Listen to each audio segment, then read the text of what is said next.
And a lot of times for former players that are in the content creation and media business, a lot of times we can see some things. And a lot of times you might immediately see it one way or another. Ike's situation is different because he's kind of got to play the game because he's on a radio station. He's got bosses. There is a narration that he's trying to put out. He's still trying to tell the truth. He's still trying to be genuine. I mean, let's be real.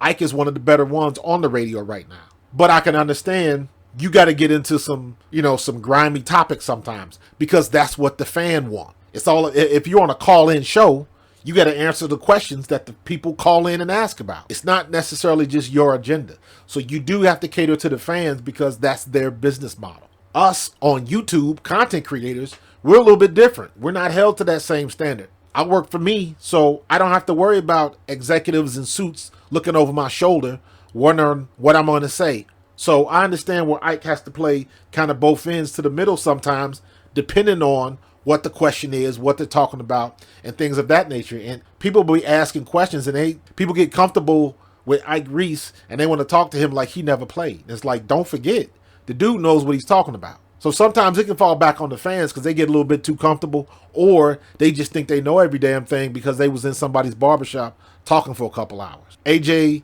brought up a point, I believe it was made by Spike Eskin. He must have said something, how the media plays into the success of some athletes. Here's how he responded. I quoted a video yesterday when whatever some guy was talking about Philly media is the reason why I get paid to do this, and then I get cars and nice houses and all that. Like, that's BS. Like, come on. That was straight BS.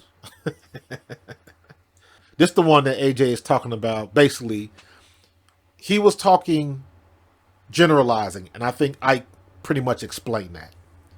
Because I think one of the issues that AJ has, whether he realizes it or not, and this is just my opinion, he's lumping all the media outlets under Philly. So Philly represents the media, period. Not Philadelphia media, the media. And a lot of these stories that we're going on about, the Craig Carlton situation, I don't know where he is, but he's not in Philadelphia. Now, the one thing he may have had an issue with was what the stuff that D Gunn put out in his tweets. I don't know if that's true or not. I don't. But the one thing that I've always said is, unless somebody can verify that they're getting it from another player, I don't believe none of that.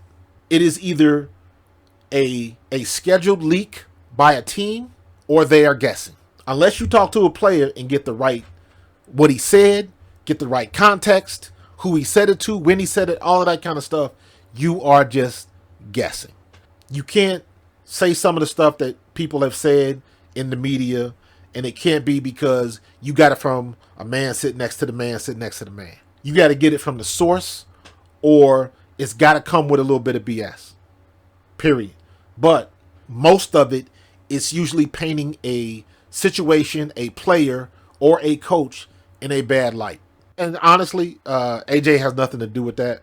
I hate when they say that's not the way it should be. That's their business model.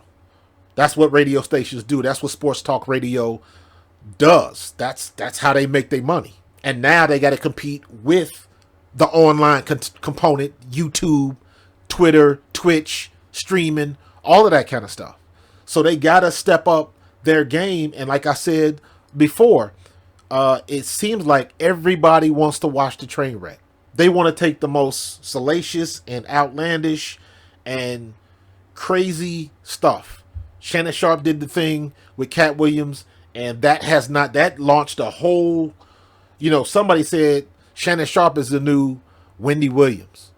And I was like, that's kind of harsh. But when you think about it, now every week somebody's trying to create some drama with Shannon Sharp because everybody's watching Shannon Sharp. So it to me, the logic is I'm going to get on Shannon Sharp and I'm going to get on that show one way or another. Look at the situation that just happened with Mike Epps.